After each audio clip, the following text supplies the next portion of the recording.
Start off with the Ohio State Buckeyes, as you alluded to, Russ. First round draft picks all over the field. Let me know where you want to begin.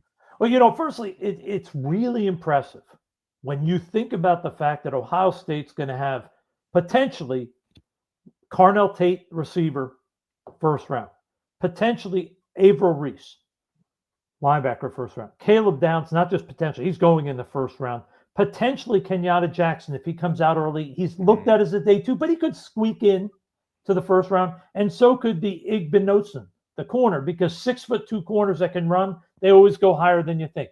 And the other linebacker too, Sonny Styles. 100%. That kid could run like the wind. So we have all these guys we're talking about, and everybody in the NFL just wants to talk about Jeremiah Smith.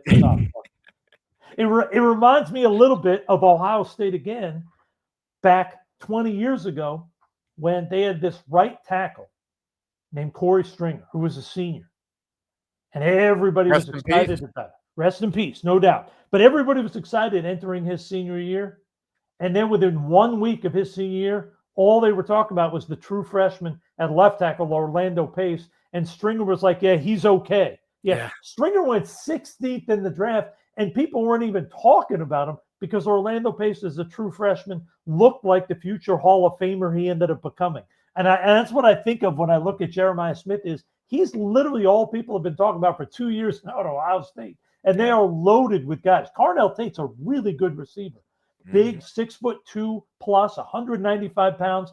I don't think he's as dynamic as Smith, but he might be a little bit more consistent game in and game out, does everything the right way, a really good football player. CJ Donaldson, I don't think he's a stud running back. I think he's a good one. I don't think there's a lot of twitch there. To me, he's a guy that's probably going to go undrafted, maybe a late round consideration. Yeah. I like their tight end, the Kamarasik or Kasmarek, or however you want to pronounce it. I'm not an expert on that. But this is a kid that's big, long, powerful. He does a lot of things well. I just don't think he's a twitchy special guy. I think he's probably going to be an undrafted guy, has a chance of being a late rounder. And defensively, they're just loaded. I mean, we talked to you mentioned Sonny Styles. You have Styles and Reese, two linebackers that are going to be probably going somewhere between 20 and 50. These are both high-end guys, a little bit different in that Reese is a little bit smaller at 6'3" and 230, and Sonny's in the 6'4.5", 235, 240. Sonny can run. This kid legitimately is in that 4'5", 4.55 range. I think he's going to test so well that somebody's going to have to take him in the first round. I mentioned Kenyatta Jackson. He's a long 6'6", 250 guy as a junior. Got a chance to be a high pick. Caden Curry, the other defensive end, not a special guy, but I think he's going to probably be in that late round PFA area. And all these players we've talked about, all these really good ones. And then there's Caleb Downs. I mean, Caleb Downs is definitely in that discussion as the best safety to come out in the last 5 to 10 years. This kid can play up along the line of scrimmage, be physical, make tackles. And this kid can play deep. He can help. He can be a guy that can cover one-on-one. I'm not saying I'm going to put him on an elite receiver in man-to-man, but he can cover guys in short area coverage in man-to-man. He can pick up tight ends. He can help with over-the-top coverage. I mean, this guy is everything you want as a safety. I really think this kid's going to make a quick impact in the NFL, even though safety is one of the harder positions to jump in today's NFL. They're loaded. It's going to be very interesting to see all these defensive players. How does Michigan handle them?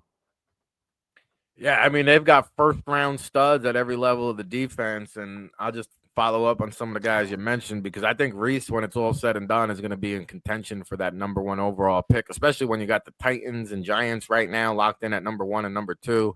They both have quarterbacks. They're going to be looking maybe at a defensive quarterback and Reese who can fly around the field. I'm with you on Caleb Downs, pound for pound. He might be the best overall prospect in the nation. And then Sonny Styles, I've actually heard him test in the sub 4.4 range in the 40-yard Wow, dash. That's crazy. I mean, that's faster than most linebackers at 6'3" and 6'8", 235 pounds. And Caden McDonald has really come on in the trenches there. So a lot of potential first round picks. But I will say this, like Carnell Tate, I'm not sure he's a better deep ball receiver than Jeremiah Smith. I mean, the way this guy tracks the ball and makes deep downfield plays, like he's a phenomenal talent. And I don't think there's a big drop off. I have Cornell Tate as my number one rated wide receiver. Max Clare, the tight end. There's two good tight ends in this game. Clare for Ohio State. Marlon Klein for Michigan is another guy who runs like the wind. You mentioned Igbinsum, the cornerback who had a brother at Rutgers up the road. The other corner's pretty good too, Jermaine Matthews, and he came on strong early on in the season, faded a little bit in the second half, shade under 6 feet, but very quick. You mentioned Curry. You got Kenyatta Jackson. Even Carson Hinsman, the center, is on the NFL draft radar there for Ohio State. So, again, I'm just reading off of our list the top 25 prospects in this matchup, and Ohio State definitely dominates the top of the board, right? Yeah. And any other players there for the Buckeyes you want to hit on there? Well, I just want to mention that quarterback, Igbizosin. He's a kid I saw last year. He's a little bit grabby. That's the thing that bothers you a little bit. He has a tendency to stop his feet and grab.